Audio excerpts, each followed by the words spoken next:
Assalamu Walaikum. In this video, how to use the slice tool in photopea. Let's get started. First of all, open your image.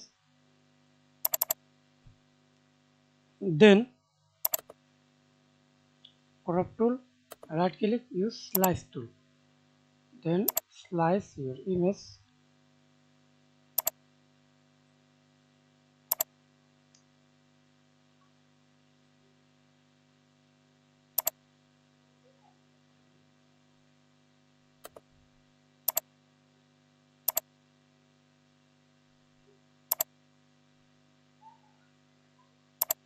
Move slice. Then go to file, export PNG, JPG or WAV. Save PNG.